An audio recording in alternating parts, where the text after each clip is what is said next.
मेथी बधुआ आंवला जो खावे मन लाए, भूख बढ़े कब्जी मिटे खून साफ हो जाए। एक बहुत पुरानी कहावत है, उसमें कहते हैं कि मेथी बधुआ और आंवला को बहुत अच्छे से अगर हम खाते हैं तो भूख भी बढ़ती है, कब्ज भी मिटती है और साथ में खून भी साफ हो जाता है। कल का जो अपना ऋतुओं वाला प्रकरण था, मैंने कहा था कि मेरे पास एक बहुत पुराना संकलन रखा है, जब मैंने ब्रह्मचर्य अवस्था में ये संकलन इकट्ठा किया था, वो आपके बीच में रखूँगा। तो उसमें और मैं ऐड करता गया था, तो उसी उसमें जो मैं आपको बता ही दिया था, महा के अनुकूल चेते गुड़ वैसाखे तेल जेठे राई। जेठ में क्या था? राई है, मतलब राई। अब राई कुछ लोग मानते हैं लेना चाहिए और कुछ लोग मानते हैं नहीं लेना। जेठे जैसे वहाँ पर शयन था, जेठे मैंने आपको शयन बताया था, तो इसका एक मत मिलता है शयन के साथ राई। राई मतलब समझते आप क्या होता है? सरसों। तो उस राई को लेना अच्छा माना गया है, ये मतांतर है। अब जेठ राई का उल्लेख मिलता है, मतलब जेठ मास में बड़ी विडंबना है। मैंने सोचा कि जेठ मास में गर्मी में राई दे रहे हैं, तो वो गर्मी को शांत करती है। आपको बताएं, हम जब कुंडलपुर की पहली गर्मी में थे, तब वहां पर प्रणम्य सागर जी, मुझे चौथा अंतराय पांचवा अंतराय था, तो प्रणम्य सागर जी आए और वास्तविकता में मुझे बहुत तकलीफ हो रही थी। उन्होंने बुलवाया सरसों का तेल, तो हम महाराज लोग हंसने लगे, अरे क्या हो गया इनको? गर्मी में तपा चल रहा है, तपा में सरसों का तेल मंगा रहे हैं, क्या हो गया इनका? कुछ वो हो गया? तो फिर एक महाराज जी बोले, लगता है महाराज जी गर्मी बढ़ गई है। बोले मुझे गर्मी नहीं बढ़ी। प्रणम साहब जी ने बोले देखना। उन्हें तेल मंगाया, 4 ढक्कन तेल डाला और हमारे कमंडल से पानी लिया और उसको फेंटा उन्होंने। मैं बिल्कुल मेरे सामने सब चल रहा था, वो खाए उसको फेंटा, और फेंटने के बाद सरसों का तेल लिया और बोले अब इसकी मालिश करो। फेंटने का उसका कलर एकदम अलग बन गया और उससे मेरी मालिश करी पूरे शरीर में। मैं इतना व्यथित था, शरीर से आग निकल रही थी, पूरा शरीर ठंडा हो गया 15 मिनट में। अब बताओ, पूरा शरीर ऐसा लग रहा था आग निकल रही हो, ऐसा मेरे मतलब गर्माहट भी होती। और चौथा पांचवा अंतराय था मेरा, लेकिन उसकी मालिश करी, उस तेल को जो मथा हुआ तेल था उससे मालिश करी, एकदम रिलीफ। उसके बाद तो वो चमत्कारी रहा, पूरी गर्मी वही चलता रहा। तो गर्मी और जेठ का मास था, तो उन्होंने कहा जेठ में तेल दिया भी जाता है। बोले आपको सरसों का तेल लेना है और राई भी लेना है, उन्होंने मुझसे कहा था, वो मुझे आज भी याद है। तो ये लिखा है पुराने समय, जेठे राई मतलब सरसों। तो जेठ मास में सरसों के तेल को अगर आप पानी में मथ के लगाएंगे तो आपकी पूरी गर्मी। उन्होंने ये कहा था कि दुर्लभ सागर तुम आहार पे निकलो तो उसको लेकर लू नहीं लगेगी। बोले उसको आप लगा के चले जाओ पूरे शरीर में, और वो इतना बड़ा वाटरप्रूफ रहेगा कि आप तेज लू में भी जाओगे तो आपको लू नहीं लगेगी। जेठे राई ये लिखा है जो है, और जेठ में ही चलती है लू। तो ये बहुत काम की चीज है। ये प्रकरण कल मैं नहीं बता पाया था। तो जेठ में राई का सेवन करना चाहिए। आषाढ़ बेल। अब सावन में, अब क्या बोल रहा हूं कि सावन में कल आपको क्या बताया था मैंने? याद है नहीं याद है? क्या बताया सावन में? अरे नहीं, हर। अब सावन में 2 चीजें और बता रहा हूं। तो सावन में यहां बता रहा हूं आपको कि आषाढ़े बेल नहीं, ये निषेध वाला मामला है, ठीक है ना। चेते गुड़ बैसाखे जेठे, ये जो है माहों में अनुकूल। तो यहां सावन में क्या बोल रहे हैं कि ये माहों के अनुकूल बोल रहे हैं, तो ना जेठे सावन में जो है वो क्या नहीं लेना चाहिए? तो बोले हरी सब्जी नहीं लेना चाहिए, और साथ साथ में दूध भी नहीं लेना चाहिए। उसी प्रकार जो है सत्तू, हाँ ठीक, ये चीज आपको मैंने बताई थी, ठीक। और उसके अलावा और क्या? कुंवार करेला बता ही दिया था, है ना। अगन जीरा बतपू से धना बता दिया। इसमें और अंतर क्या है? तो अंतर इतना ही है, ठीक। अब कब लेना ये आपको पूरा बताइए, इसमें अंतर कुछ नहीं है, ठीक, इतना ही है। अब इनने मेरे से दूसरी बात बोल दी कि वो बताइए, तो मैं उसको और बता देता हूँ। मेथी बधुआ आंवला जो खावे मन लाए, भूख बढ़े कब्जी मिटे खून साफ हो जाए, ठीक। ये वाली बात हो गई। अब आगे हम चल रहे हैं। जो विषय मैंने आपसे बोला था मैं रखूंगा आपके बीच में, क्योंकि ऋतु के अनुसार जो मैंने एक बहुत चार्ट बनाकर तैयार किया है, वो बड़ी मेहनत से इकट्ठा किया है, यहाँ वहाँ से इकट्ठा किया। तो इसको मैं आज पूरे प्रवचन में प्रयास करूंगा कि आज के दिन ये पूरा हो जाए। कल से जो मैंने अलग अलग बीमारियों पर अलग अलग जो इकट्ठा कर रखा है वो आपके बीच में शेयर करूंगा। तो जो खाद्य पदार्थ होते हैं वो आहार के रूप में ग्रहण किए जाते हैं, परंतु उसमें भी ऐसे जो आहार होता है, कब किस समय कौन सा आहार लेना जिससे जठराग्नि हमारी प्रदीप्त हो और वह हमारे शरीर के लिए लाभकारी हो। तो ऐसे 3 प्रकार से इसको बांटा गया है, अलग अलग अलग अलग 3 प्रकार से। एक तो ऋतु के अनुसार से बांटा गया, मतलब वैसे एक होता है वर्ष, एक होता है अयन, और एक होती ऋतु, और एक होता है माह, और एक होता है पक्ष। तो ऋतु कितनी होती है आपको पता है? ऋतु कितनी होती है? हैं? 6 ऋतुएं होती है। कौन कौन सी ऋतु होती है? हेमंत ऋतु, शिशिर ऋतु, बसंत ऋतु, ग्रीष्म ऋतु, वर्षा ऋतु और शरद ऋतु। तो ये 6 ऋतुएं होती है। तो एक फलादेश मिलता है ऋतुओं के अनुसार से। पहले मैं ऋतु के अनुसार से आपको बता देता हूँ कि ऋतु के अनुसार से किस प्रकार से करते हैं। तो उसमें जो मैंने ऐड किया वो 15 नवंबर से लेकर 14 जनवरी तक ये कहलाती हेमंत ऋतु। कौन सी कहलाती है? हेमंत ऋतु।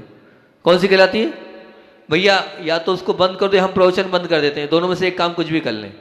या तो हम प्रवचन बंद कर दें, वहां से इतनी आवाज आ रही है कि उसको या तो बंद कर दो आप, या हम प्रवचन को बंद कर देते, एंड कर दे प्रवचन को। डॉक्टर साहब से बोलो ना भैया प्रवचन की बात का रखा था उनको, वो हिंट करो उनको आप। डॉक्टर साहब से पूछो महाराज जी प्रवचन करें कि बंद कर दें? पूछ लो डॉक्टर साहब से, प्रवचन रहने दें क्या? डॉक्टर साहब से पूछ लो। तो वहां से आवाज कितनी आ रही है, हम डिस्टर्ब हो रहे हैं। ऐसा मत करो भैया यार, मर्यादा और अनुशासन तो रखो इतना कम से कम आप, ये तो गलत है।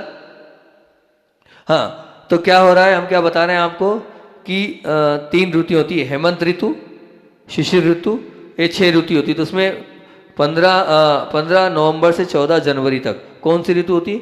हेमंत ऋतु होती है। ठीक, अब इस हेमंत ऋतु में क्या होता है, ठंडक इस ऋतु में बढ़ जाने से कब बढ़ जाता है ऐसा कहा जाता है। और हेमंत ऋतु में जब कब बढ़ जाता है तो कहते हैं कि हेमंत ऋतु में खट्टा, लिखते जाना आप इस चीज को, बहुत काम की चीज आपके बीच में शेयर कर रहा हूं। खट्टा, नमकीन, वसा से युक्त चटनी, ठीक है ना, और अचार, दूध या दूध से बने पदार्थ लेना चाहिए। ये मैं आपको बता रहा हूं, इन 3 माह, ये जो पूरे 15 नवंबर से 14 जनवरी क्या लेना चाहिए? बोले खट्टी चीज ले सकते हैं आप, नमकीन चीज ले सकते हैं आप, वसा से युक्त चटनी, अचार, दूध या दूध दही से बने पदार्थ ले सकते हैं। और हेमंत ऋतु में शक्ति बढ़ाने वाली ऋतु है, अतः इसमें स्निग्ध और चिकनाई वाले पदार्थ को ग्रहण करना श्रेष्ठ है, स्वास्थ्य के लिए लाभकारी है, इनको आपको लेना चाहिए। ठीक, नवंबर से जनवरी तक। अब आती शिशिर ऋतु, माघ और फाल्गुन। इसमें 15 जनवरी से लेकर 15 मार्च तक का समय आता है। इसमें क्या है, शिशिर ऋतु में वात बढ़ जाती है और वायु बढ़ जाती है। तो वायु बढ़ जाती है तो शिशिर ऋतु में तीखा, कड़वा। अब मैं एक काम करूंगा, इसमें बता दूंगा तीखा किसको बोलते हैं, कड़वा किसको बोलते हैं। अभी तो आप इसको लिखते जाए, तीखा, कड़वा, ठंडा, वो कृत्रिम पेय नहीं लेना चाहिए। कृत्रिम पेय जो बना के हम लेते हैं ना, रसना है, ये है, वो गोल्ड स्पार्ट है, वो ठंडा लिमका है, ये बिल्कुल नहीं लेना चाहिए। कृत्रिम पेय बिल्कुल नहीं लेना चाहिए। इस ऋतु में मीठे, खट्टे व नमकीन पदार्थ लेने से वायु प्रकोप कम हो जाता है। क्या लेना है? मीठे, खट्टे व नमकीन पदार्थ लेने से वायु का प्रयोग कम हो जाता है। ठीक, अब खट्टे में आप अगर इस समय नींबू लेंगे तो वायु का प्रकोप कम हो जाएगा। इस समय आप कड़ी लेंगे तो इससे वायु का प्रकोप कम होगा। ठीक, अब उसके बाद आती बसंत ऋतु। इसमें चैत्र और वैशाख 15 मार्च से लेकर 15 मई तक का समय रहता है। इस समय इस ऋतु में संचित होता है कफ, तो अनेक रोगों को उत्पन्न करता है और इसका उपचार कुंजर क्रिया के द्वारा करते हैं, ऐसा बताते हैं आयुर्वेद में। तो साथ ही इसमें खट्टे, तेल युक्त वो मीठे पदार्थ के सेवन बिल्कुल नहीं करना। अब उल्टा, यहाँ पर खट्टा नहीं खाना, या तेल वाली चीज बिल्कुल नहीं खाना, या मीठे पदार्थ नहीं खाना। अगर यहाँ कर लिया तो मामला पूरा बिगड़ जाएगा। अतः यहाँ बिल्कुल भी सेवन नहीं करना है। तो बसंत ऋतु में कैसे खाना है? हल्का व गर्म, वो कड़वे और चटपटे पदार्थ खाना। मैं बता दूंगा कड़वे कौन से भी हाल अलग से, कड़वे और चटपटे और हल्के पदार्थ आपको लेना है। फिर आती बात ही ग्रीष्म ऋतु की। तो ग्रीष्म ऋतु में जेठ मास और आषाढ़ मास आता है, 15 मई से 15 जुलाई। इस ऋतु में पित्त की अधिकता हो जाती है। अब पित्त की अधिकता हो जाती है तो ग्रीष्म ऋतु में नमकीन, खट्टे व गर्म भोजन का सेवन नहीं करना। क्या बोल दिया? इस ऋतु में इस नमकीन, खट्टे व गर्म भोजन का सेवन बिल्कुल भी आपको नहीं करना है। फिर स्वादिष्ट, ठंडे, चटपटे, कशीले, तेल युक्त और मीठे आहार को लेना चाहिए। ठीक, अब आती है वर्षा ऋतु, जिसमें श्रावण और भाद्रपद 15 जुलाई से लेकर 15 सितंबर तक का मामला होता है। इस ऋतु में वात की अधिकता रहती है। ध्यान रखना, वर्षा ऋतु में वात बहुत बढ़ता है, वात की व्याधि रहती है, पाचन क्रिया मंद हो जाती है। तो गर्मी बढ़ाने वाले सुपाच्य पदार्थ लेवें, जिससे क्या रहे, गर्मी हमारे शरीर में बनी रहे। और हरी पत्तेदार सब्जियों का सेवन बिल्कुल नहीं करना। मैं नहीं कह रहा हूं, ये आयुर्वेद में लिखा है, हमारे ग्रंथ के अनुसार से नहीं कि ये आयुर्वेद में कहा है कि हरी सब्जियों का वर्षा ऋतु में कभी प्रयोग मत करना, है ना, नहीं तो वो आपको बीमारियों का कारण होगा। और इस वर्षा ऋतु में भोजन में सोठ व सुखाई हुई सब्जी का उपयोग आप कर सकते हो। सोठ चतुर्मास में जितनी लोगे उतना अच्छा। आप अपनी सब्जियों में, और मैं तो कह रहा हूं कि आप अपनी रोटी में भी नमक के लिए नमक डालते ना, थोड़ा सा सौंठ डाल दें। आटा जब करते हैं उसमें, और हर एक सब्जी में अलग से वो करें। मुझे तो एक वैद्य आए थे बहुत बड़े, डोंगरगढ़ की बात है, आचार्य जी को दिखाया और मैं अपने उनसे अनुभव लेता ही था। तो उन्होंने एक निवेदन किया, बोले जैसे नमक लगाते हैं ना जीरावन, जैसे बोले आप साधुओं को सोट दिया करें, हल्की हल्की सोट बुरक के दिया करें। मैंने कहा इससे क्या होगा? बोले जो आप सोट देंगे, इससे सोट के अंदर इतनी ताकत है कि वात नाशक होती। चतुर्मास में तो बोले देना ही देना, बोले वात व्याधि को नाश कर देगा वो, और शरीर के अंदर जहाँ जहाँ भी ठंडक बैठी हो उस ठंडक को खत्म कर देगा वो, और जहाँ दर्द होंगे उस दर्द को सोट निकाल। मैंने गर्मी नहीं बढ़ जाएगी? बोले नहीं बढ़ेगी, आप बहुत कम मात्रा में, बहुत कम मात्रा में दें, सच में बहुत अच्छा रहेगा। तो मैंने उसका प्रयोग किया, वास्तविकता में बहुत अच्छा है। जो भोजन है वो, बोले इससे भूख भी बढ़ेगी, इसको लेने से आपकी जठराग्नि प्रदीप्त होगी, भूख बढ़ेगी। बस मात्रा का ध्यान रखना, मतलब पूरे आहार में 1 चम्मच से ज़्यादा नहीं लेना। पर लेना कैसे? 1 चम्मच एक साथ मत लेना, 1 चम्मच एक साथ मत लेना। फिर बोले बस चुटकी चुटकी चुटकी चुटकी पूरे अन्न में ऐसे जाना चाहिए। 1 चम्मच लेना है पर अलग अलग से लेना है। और फिर आप बोले आप देखना, आपका बोले सब खून भी साफ हो जाएगा, आपको भूख भी बढ़ने लग जाएगी, और आपको अपने आप में खुद भी लगेगा कि हाँ बहुत प्रशंसा लग रही है। और मैंने प्रयोग किया है इसका, 1 चम्मच ही लेना है, लेकिन इस प्रकार से लेना है, क्योंकि नमक जैसे हर ग्लास पे लेना है, सब्जी से हर चुटकी लेना है। आप प्रयोग करके देखना है, चमत्कारी अतिशयकारी प्रयोग है। जिनको वायु बढ़ती है, जिनको भूख नहीं लगती है, जिनको सर्दी बनी रहती है, इसका प्रयोग करना निश्चित। आचार्य श्री जी ने एक बार हमें एक महाराज जी का स्वास्थ्य खराब था, तो उन्होंने कहा था लौकी देना है। तो वैद्य जी ने कहा नहीं, ये लौकी जो है इनके लिए सर्दी में और बढ़ाएगी। तो फिर आचार्य श्री ने कहा कुछ नहीं, सोंठ में कर दो उसको। और हमने सोंठ डलवा के लौकी बनवाई थी, वास्तविकता में वो लाभकारी हुई थी। वही लौकी थी, वो ठंडक कर सकती थी, लेकिन सोंठ डलवा दी। तो इस प्रकार सोंठ का आपको बहुत अच्छे से प्रयोग करना है यहाँ पर, ठीक है ना। तो ये सोंठ लेना अधिक और गर्म। और क्या वर्षा ऋतु में और एक और यहाँ बात मिलती है कि सोंठ व सुखाई हुई सब्जियों का तो उपयोग करना ही, साथ में अगर वर्षा अधिक हो तो ऐसा यहाँ लिखा गया है गरम गरम पकौड़ी क्या बोलते हैं आप उसको, भजिए अवश्य लेना चाहिए।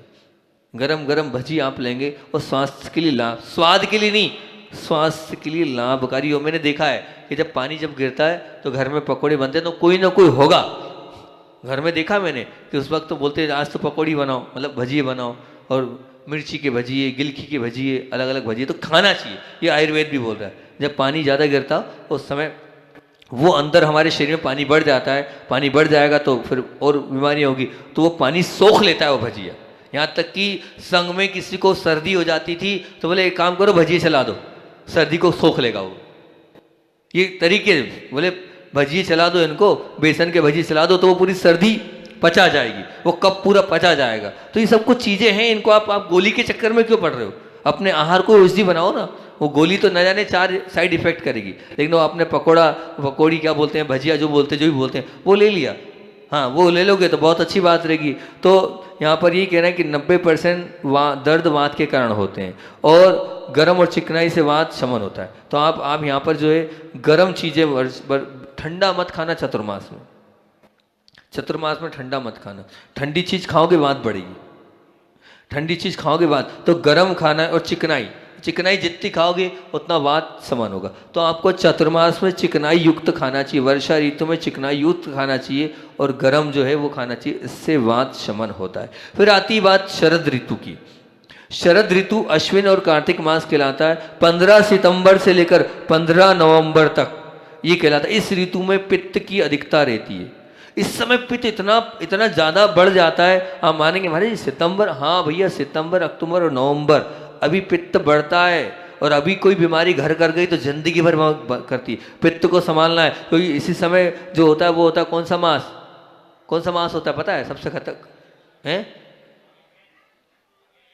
हैं? कौन सा महीना होता है उस समय हाँ कौन ने बताया? कुंवार का महीना, ये बड़ा खतरनाक होता है। कुंवार का महीना संभालिए, ठीक है। कुंवार में अगर आप बीमार हुए तो फिर सुधरना मुश्किल खेल रहता है। कुंवार को संभाल के रखो, वहाँ कुंवार को जतन जतन से काटो। तो वे कुंवार का मास रहता है 15 सितंबर से नवंबर के बीच में। तो इस ऋतु में पित्त रहित आहार करना है। तो पित्त रहित आहार मतलब मीठे हल्के और ठंडे भोजन करना चाहिए, ठीक है ना। इस समय क्या करना चाहिए? मीठा हल्का भोजन और ठंडे भोजन का सेवन करें। कड़वे पेय घी वसा तेल का बिल्कुल बचें, ना कड़वा पेय पीना है। इस समय घी से भी बचना है। इस समय वसा वाले और तेल वो का प्रयोग बिल्कुल ना करें। ये एक बार मैंने ऋतु से बता दिया।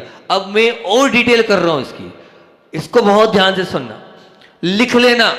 जितनी माताएं बहनें सुन रही हैं उन सब माताओं बहनों से बोल रहा हूं, इसको आप कॉपी पेन से लिखकर ऐसे ही भोजन बनाना। आपके घर में किसी वैद्य की आवश्यकता नहीं पड़ेगी, आपके घर में किसी डॉक्टर की आवश्यकता नहीं पड़ेगी, आपको कोई मेडिकल वाले के हाथ जोड़ने की जरूरत नहीं पड़ेगी। अगर जो मैं बात बोल रहा हूं, जो मैंने ये पूरा इकट्ठा किया है चार्ट, वो आपके बीच में रखते जा रहा हूं, उस चार्ट को आपको बहुत अच्छे से करना है। एक एक बात बता रहा हूं आपको, अब बता रहा हूं आपको, सब अलग अलग क्लियर करके बता रहा हूं। अनाज, सब्जी, फल, मसाले कब कौन से खाना है, कौन से कम खाना है, कौन से नहीं खाना है, पूरा डिटेल करके आपको बता रहा हूं। आप इसको बस लिखते जाएं और फॉलो अप करते। देखो ये पुरुष वर्ग से ज्यादा माताओं बहनों का काम है, क्योंकि घर में भोजन माताएं बहनें बनाती। तो ये दादी लोग इसको बहुत ध्यान से, मैं क्या खाना है, मोक्ष मार्ग पे चलना है, इन चीजों को ध्यान रखो, इन चीजों को ध्यान रखो। ये चीज अगर ध्यान रखोगे तो आप निश्चित मान, जितनी बीमारी होती कैसे होती? खाने पीने से। खाने पीने की जहां अनबैलेंसिंग हुई बीमारी हो जाएगी। हम ध्यान रख लें कि क्या आयुर्वेद में आया है और क्या खाना चाहिए और क्या नहीं खाना चाहिए। आप इतनी सी बात ध्यान रख लोगे, बात व्यवस्थित। आप स्वयं अपने पैर पर कुल्हाड़ी मार रहे हो, स्वयं तो गलती कर रहे हो, तो फिर स्वयं गलती कर रहे हो, भुगत रहे हो। और उसका कारण क्या है? अज्ञानता, हमारी अज्ञानता। ऐसा नहीं है, मैं कहता हूं 80% लोग जिह्वाइंद्रिय के लोलुप ही नहीं है। अगर उनको बता दिया जाए ना तो निश्चित रूप से मान के चलना वो गलती करेंगे ही नहीं, 100% नहीं करेंगे वो गलती। लेकिन गलती कब हो रही है कि हमें ज्ञान नहीं है। तो मैं दे रहा हूं आपको, बता रहा हूं आपको, पूरी चीज आपको आपके सामने रख रहा हूं। बहुत ध्यान से इसको सुनना, लिखना और फॉलो करना। माताओं इसी प्रकार से अपने पतियों को, अपने बच्चों को, अपने परिवार वालों को भोजन कराना, ठीक।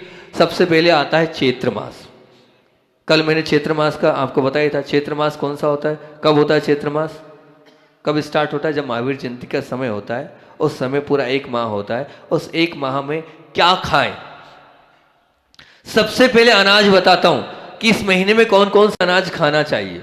इस महीने में जौ की रोटी खाएं आप। जौ एक अन्न होता है, बहुत अच्छा होता है, सुपाच्य होता है, अनेक प्रकार के लाभ को दिलाने वाला होता है। इस माह में आप ज्वार की और मक्के की पॉपकॉर्न खाएं। ज्वार और मक्का होता है ना, उसकी पॉपकॉर्न खाएं, बहुत सुंदर रहेगी। किस माह में? चैत्र मास में, ठीक। फिर उसके बाद चना, मूंग और तुअर, जिनको तुअर सूट होती है, उस इसमें आपको चना अच्छे से लेना है, ठीक है ना। मूंग लेना है और तुअर लेना है, ठीक। और फिर उसके बाद क्या? मोठ, मसूर और सेम।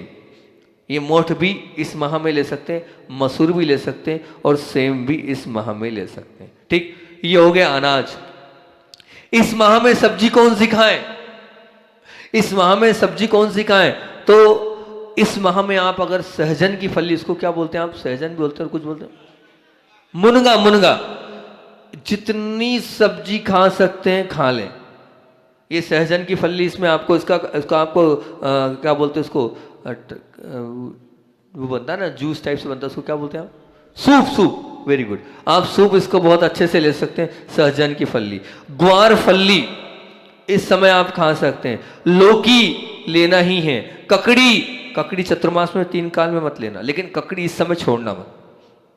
पानी की पूरी कमी दूर कर देता है, अंदर की पूरी गर्मी शांत कर देता है। इस माह में ककड़ी लेना है आपको। इस माह में करेला भी आप ले सकते हैं। आप कद्दू भी बहुत अच्छे से ले सकते हैं।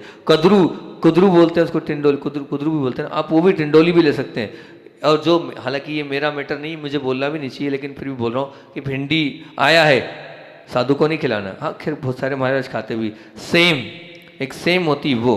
और सलाद इस माह में लेना चाहिए आप लोगों के लिए। मेरे हिसाब से तो जो प्रति लोग हैं उनको सलाद लेना ही नहीं चाहिए, ठीक। लेकिन अभी हाल मेरे साथ सब लोग बैठे हैं और मेरा वक्तव्य सब लोगों के हिसाब से हो रहा है, तो उस हिसाब से मैं बोल रहा हूँ। और कहा गया पालक भी लेना चाहिए, ठीक। ये हो गया सब्जी। फल, चैत्र मास में एक महीना कौन से फल लेना चाहिए? अमृत छोड़ना मत। इस माह में जितनी बीही ले सकते हो ले लेना। जाम इसको बोलते हैं आप, है ना, अमृत। अमृत के बाद आम, मौसमी फल है, लेना है।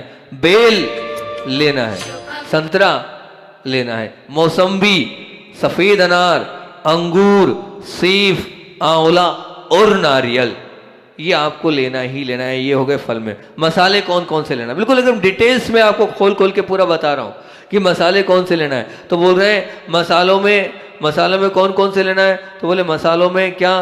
बोले मसालों में काली मिर्च, हल्दी, सूखा धनिया, हरा धनिया, मीठा नीम, अजवाइन, जीरा, मेथी, सौंफ, लाल मिर्च, हरी मिर्च, राई, पुदीना, सोंठ, इलायची और पतली दालचीनी, ये आपको मसालों में लेना है। और अन्य क्या क्या लेना है? तो अन्य क्या लेना है? तो अन्य में बता देता हूं। नींबू लें आप, दूध, छाछ, ठंडाई, छेना, गन्ना, गन्ने की खांड, है ना, या देशी शक्कर, देशी मिश्री, खजूर, ठीक है ना, भीगे मेवे, बादाम, चिरौंजी, मनुक्का आदि, दूध, हल्दी, घी, आप इसको भी ले सकते हैं। दूध हल्दी घी का तात्पर्य समझ रहे हैं आप? हल्दी वाला दूध और साथ में घी भी आप उसको ले सकते हैं, बहुत अच्छा आपके लिए वो रहेगा। अब यहाँ पर आपको बताएं कम खाएं। अब क्या कम खाएं वो ध्यान रखना, और क्या ना खाएं अब वो समझिए। तो क्या था, खाना ही खाना। अब कम क्या खाना है और ना क्या नहीं खाना है, उस पर ज़्यादा ध्यान दें आप। तो कम क्या खाएं? पुराना गेहूँ कम खाएं, बाजरा, मक्का, टमाटर, पपीता, है ना, केला, हींग, लौंग, जायफल, है ना, पुरानी इमली, मीठी लस्सी, दही, तिल, मूंगफली, अलसी, अलसी का तेल, तिल का तेल, नारियल का तेल, सरसों का तेल, मूंगफली का तेल, भीगे मेवे अर्थात काजू, पिस्ता, अखरोट, ये कम खाएं। और क्या ना खाएं, अब बहुत महत्वपूर्ण बात है। इस माह में क्या ना खाएं ये आप समझना। नया गेहूं बिल्कुल नहीं लेना, बिल्कुल नहीं लेना नया गेहूं। उड़द बिल्कुल नहीं, राजमा एकदम नहीं, कुल्थी की दाल बिल्कुल मत लेना, वैसे बहुत लाभकारी पर इस माह में नहीं लेना। मटर एकदम छोड़ देना। फूल गोभी, पत्ता गोभी, मेथी, बैंगन, सरसों की साग और क्या, आम, नई इमली, काजू, पिस्ता, खजूर, इन वस्तु को ना खाएं, बिल्कुल ना खाएं। ये बात कौन से माह की हो गई?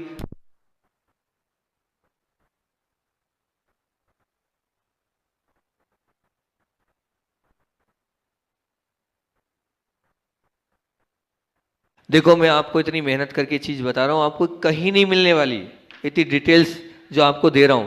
मसालों तक की डिटेल दे रहा हूं, सब्जी की दे रहा हूं, अन्न की दे रहा हूं, फल फूल की दे रहा हूं, सबकी दे रहा हूँ, ड्राई फ्रूट्स की दे रहा हूँ। इसको आप बारीकी से लिखो। अगर आप नहीं लिख पा रहे हो तो ये तो आपको मिल ही जाएगा। आपका क्या विद्या शरणम चैनल पे आपको पूरा मिल ही जाएगा। उस विद्या शरणम चैनल पे दबाना, आपको पूरी जानकारी पूरी व्यवस्थित मिल जाएगी। ये बहुत दिनों से लोगों की मांग थी कि पहले तो मैं बोलता ही था इनको, हर माह के पहले बोलता था, वो लोग बोलते थे आपके हर माह का चाहिए चाहिए, तो मैं देता ही था। लेकिन आज एक साथ आपको बता रहा हूँ, माताओं को बहुत ध्यान से इस प्रवचन को सुनना चाहिए, उन्हीं के हाथ में पूरा खेलेगा। अब समय 5 मिनट का बचा है, 5 मिनट में दूसरा माह कर लेता हूँ मैं, फास्ट करता हूँ मैं थोड़ा ना। वैशाख मास, वैशाख मास में क्या क्या खाना है क्या नहीं खाना है उसकी जानकारी दे रहा हूँ। तो इस माह में जो है ना, जो है वो लेना ही है, जो पिछली बार बताया था। अब सत्तू लेना है आपको, दलिया लेना है आपको, आटा मतलब दलिया जो होता है इस माह में आपको सेवन करना है। मोठ, मूंग, मतलब आप क्रम बना लें, अभी अनाज बता रहा हूँ, फिर सब्जी। तो अभी अनाज में बता रहा हूँ, मीठा या मोठ लेना है, मूंग लेना है, चना लेना है, और क्या लेना है, भुना चना लेना है, ज्वार लेनी है, पुराना चावल लेना है, मक्के की खीर लेनी है, तुअर लेनी है, मसूर और सेम, ये लेने वाली चीज हो गई। अन्न में। सब्जी में क्या है? तो बोले सब्जी में लौकी लेना है, पैठा लेना है, कद्दू लेना है, ककड़ी लेना है, खीरा लेना है, तुरई, गिलखी, करेला, कुदरू, भिंडी, ग्वारफली और सहजन की फली, ये सब्जी में हो गई। और फल में क्या लेना है? बेल, संतरा, केरी का पना, बहुत अच्छा पना होता है ना, केरी का बनता है घरों में, वो लेना है। और रसीले फल, तरबूज, खरबूज, आम, हापुस आम इसमें लें तो सबसे उत्तम है। आचार्य श्री बोलते थे कि आम लेना ही है तो बहुत लाभकारी होता है, हालांकि महंगा जरूर होता है, लेकिन हापुस आम आपको लेना है। सफ़ेद अनार, मौसम्बी सेव, ठीक है ना, केला, आंवला और नारियल, ये चीज़ आपको फल में लेना है। मसाले, अब मसाले में क्या है? मसालों में सबसे ज़्यादा ध्यान मसालों में रखना, क्योंकि हम सब तो ठीक है लेकिन मसालों को ध्यान रखते हैं। कब? जैसे अभी मैंने कल क्या बोला, अभी क्या नहीं लेना है? क्या नहीं लेना है? बिल्कुल नहीं डालना जीरा, नहीं तो वो क्या कर देगा? बिल्कुल बीमार कर देगा। और अगले माह में क्या नहीं लेना है? धनिया। अब आता है तो बस पूरे 12 महीने ध्यान रखा कभी आज तक आपने कि इस माह में हमें नहीं लेना है, इस माह में जीरा नहीं लेना? ले अब तो सब 12 महीने, मैंने कल ही बताया, मेरी स्थिति खराब कर दी थी अध्यक्ष जी के यहाँ, जीरे ही जीरे वाला बगान लगाए जा रहे थे, ठीक है ना। तो इस माह में जीरा नहीं लेना, अगले माह में धनिया नहीं लेना, ये ध्यान रखना। तो मसालों में क्या बोल दिया है कि जीरा धनिया लेने वाले मसाले बता रहा हूँ वैशाख मास में। जीरा, धनिया, हरी मिर्च, हल्दी, पुदीना, मीठा नीम, इलायची, पतली दालचीनी। अन्न में क्या लेना है? तो अन्न में देशी गाय का दूध आप लीजिए, घी बहुत अच्छे से लीजिए, छाछ, गन्ना, देशी मिश्री, पुराना गुड़, खट्टा सेंधा नमक, नींबू, नारियल पानी, मनुक्का, खजूर, भीगे मेवे, बादाम, अखरोट, चिरौंजी और किशमिश, ये हैं लेना। अब क्या कम खाएं और क्या ना खाएं? पहले कम खाएं, पहले कम खाने पर अपन चर्चा कर लेते हैं। तो बोलते हैं इस माह में, वैशाख मास में, पुराना गेहूं कम खाएं, टमाटर कम, आम, लंगड़ा और दशहरी कम खाएं। देखो ये क्लियर कर दिया आपको मैंने, कौन सा खाना है? हापुस खाना है। और कौन सा कम खाना है? तो बोल दिया है लंगड़ा और दशहरी कम खाना है। नहीं तो आप बोलोगे महाराज जी पहले तो बोला खाना है और यहाँ बोला कम खाना है, तो वो ये दो कि भैया अपने पास नहीं क्षमता तो कम खाना है इन दो आमों को, लंगड़ा और दशहरी पूरी। फिर उसके बाद क्या? पपीता कम खाएं, सौंफ कम खाएं, राई कम खाएं, मेथी कम खाएं, अजवाइन, काली मिर्च, सज्जी खार, तिल, लस्सी, श्रीखंड। अब देखो सबसे ज्यादा लस्सी और सबसे ज्यादा श्रीखंड वैशाख में चलता है, लेकिन उल्टा मामला है यहाँ आयुर्वेद में, यहाँ कम खाएं बोल रहे हैं लस्सी और श्रीखंड के लिए। और ना खाएं, अब इसको तो बहुत ध्यान से लिख लेना भैया, ये जरूरी है। इसको तो माताओं को बिल्कुल घुट घुट के क्या नहीं खाना है। वैशाख ना खाएं, अब ये कम खाए थे, अब बिल्कुल ना खाए की बात कर रहा हूं। क्या नहीं खाना है बहुत ध्यान से, है ना। बाजरा, उड़द, कुल्थी, पपीता, लाल मिर्च, हींग, सौंठ, लौंग, जायफल, नई इमली, अलसी, मूंगफली, दही, पनीर, सफ़ेद शक्कर, फ्रीज का ठंडा दूध, चाय, कॉफी, नया गुड़, अचार, सभी खमीर वाली चीजें, काजू, पिस्ता, आयोडीन युक्त, ये कुछ भी नहीं खाएं। इतने रखते हैं। मैंने 28-29 मिनट का बोला था, मेरा समय पूरा हो गया है कि बोधि समाधि परिणाम शुद्धि शात्मोपलब्धि शिष्यों के